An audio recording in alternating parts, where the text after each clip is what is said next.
Nakaal teachers. Welcome to another session of teacher trainings. I am your trainer Abhay Juneja.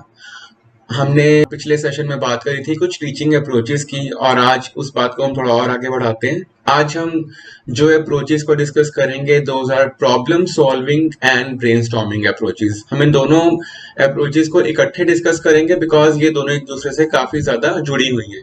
थोड़ा सा discuss करते हैं कि इनकी जरूरत क्या है, क्यों हमें इन अप्रोचेस को जानने की जरूरत है या अपनी क्लासेस में यूज करने की जरूरत है।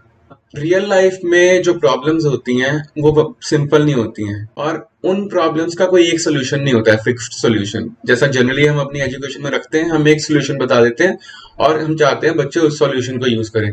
बट रियल लाइफ में प्रॉब्लम्स के मल्टीपल सोल्यूशंस होते हैं एंड वहां पे बच्चे में वो स्किल होनी चाहिए कि उसे मल्टीपल सोल्यूशंस पता हो, वो उन सोल्यूशंस में से बेस्ट सोल्यूशन को चूज कर पाए, अपनी लाइफ के प्रॉब्लम्स को खत्म कर पाए।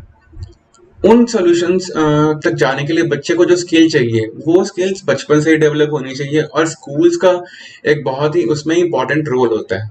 वो रेडी कर सकते हैं लाइफ के लिए, राइट। तो होता क्या है, जब आप एक प्रॉब्लम देते हैं एक बच्चे को तो बच्चा उस प्रॉब्लम के बारे में सोचता है, दिमाग में बहुत सारे सवाल आते हैं कि ये प्रॉब्लम है या नहीं है तो क्यों है, एनालाइज करता है, उसके बारे में सॉल्यूशन सोचता है, उसके सॉल्यूशंस जो निकल के आते हैं उनमें से बेस्ट सॉल्यूशन जो उसके हिसाब से है उसको इम्प्लीमेंट करता है और इस तरह से हम एक प्रॉब्लम को ओवरऑल खत्म करते हैं। एक बच्चा बिल्कुल इसी हर प्रॉब्लम को अप्रोच करेगा अपनी एजुकेशन में भी, तो वो अपनी थिंकिंग स्किल्स को डेवलप करेगा, लॉजिकल थिंकिंग डेवलप होगी, उसकी साइंटिफिक स्किल डेवलप होगी, ब्रेनस्टॉर्मिंग की जो एक स्किल होती है डेवलप होगी बच्चे की, वो सोचना शुरू करेगा बच्चा हर चीज के बारे में। सो अगर मैं सिंपली ये बताना चाहूँ कि प्रॉब्लम सॉल्विंग के स्टेप्स क्या क्या होते हैं, सो आई कैन सिंपली से पहला स्टेप होता है कि प्रॉब्लम को डिफाइन करना, प्रॉब्लम है क्या। Next step can be problem का कॉज ढूंढना, कारण क्या है प्रॉब्लम का। एक बार कारण हमें मिल गया, नेक्स्ट स्टेप कैन बी कि प्रॉब्लम के लिए सॉल्यूशंस को ढूंढना, कौन सा सोल्यूशन बेस्ट फिट बैठता है उस सिचुएशन में उसे ढूंढना और फिर उसको और ऑल्टरनेटिव भी देखना कि और क्या क्या सोल्यूशन हो सकते हैं। बट जब हमें एक बार एक प्रायोरिटी डिसाइड होगी कि ये वाला सोल्यूशन बेस्ट फिट बैठता है, उसको इम्प्लीमेंट करके अपनी प्रॉब्लम को सॉल्व करना।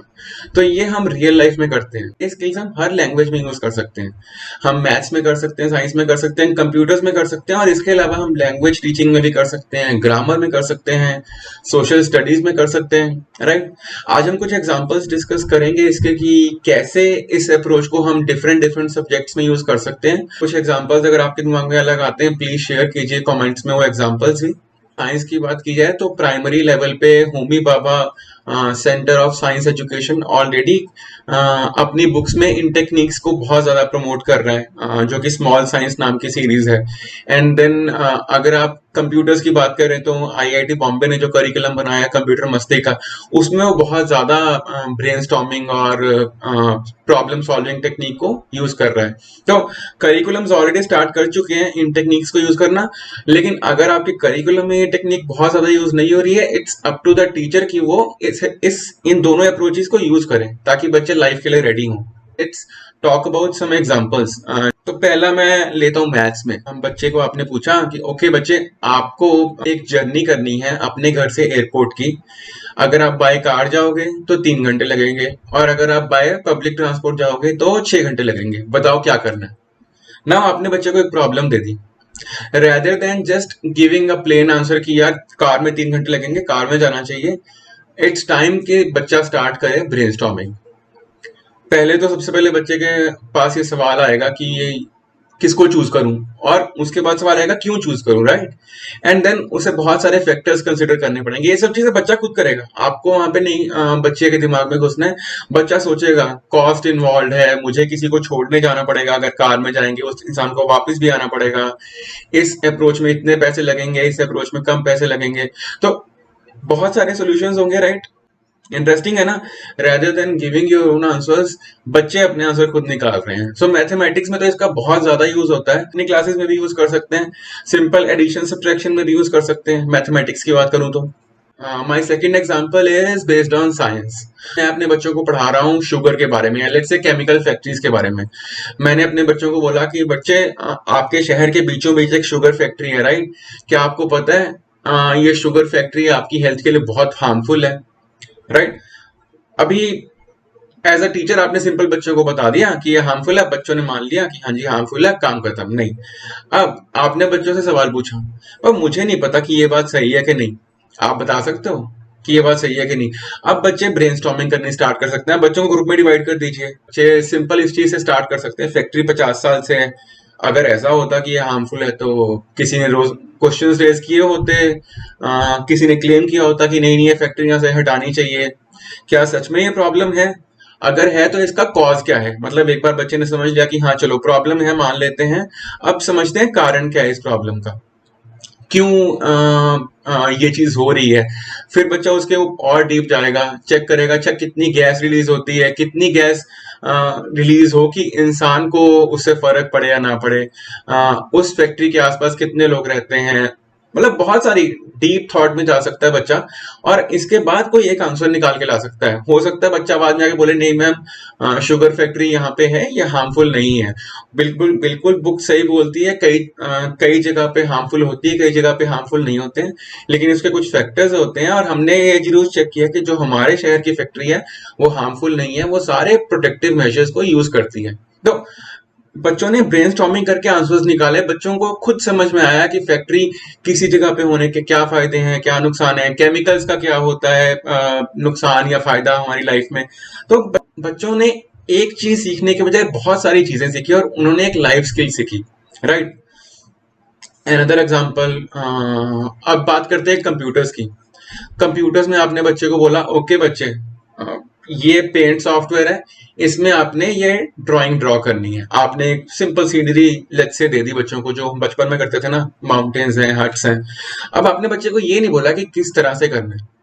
अब आपको पता है पेंट सॉफ्टवेयर में कितनी सारी ऑप्शंस है बच्चे के पास यूज करने के लिए, बच्चा पेंसिल यूज कर सकता है, ब्रश यूज कर सकता है, बच्चे के पास वेरियस शेप्स होती हैं, line, triangle, square, etcetera etcetera. बच्चे के पास है ना बहुत सारी ऑप्शंस है, एंड रेदर देन कि आप उसको बताओ कि क्या करना है, अगेन बच्चों को ग्रुप में बिठा दीजिए या अकेला कंप्यूटर पे बिठा दीजिए एक्सप्लोर करने के लिए। अब बच्चा ब्रेनस्टॉर्म करेगा, बहुत सारे टेक्निक्स, हो सकता है कि एक बार उसने कुछ यूज किया, लाइंस यूज करी, लेकिन फिर उसका ध्यान गया नहीं यार लाइंस नहीं यूज करनी, ट्रायंगल टूल बना हुआ उसको यूज करता हूँ, उसने वो डिलीट कर दिया, नया बनाया। तो टाइम दीजिए बच्चों को, बच्चे खुद अपने सॉल्यूशंस बहुत अच्छे अच्छे निकाल के लाएंगे। अब यहाँ पे हो सकता है कि आपके हिसाब से ट्रायंगल फास्टेस्ट सॉल्यूशन था, लेकिन एक बच्चे को लाइन यूज करनी आ रही है ज्यादा अच्छे से, वो लाइन में ज्यादा कंफर्टेबल है।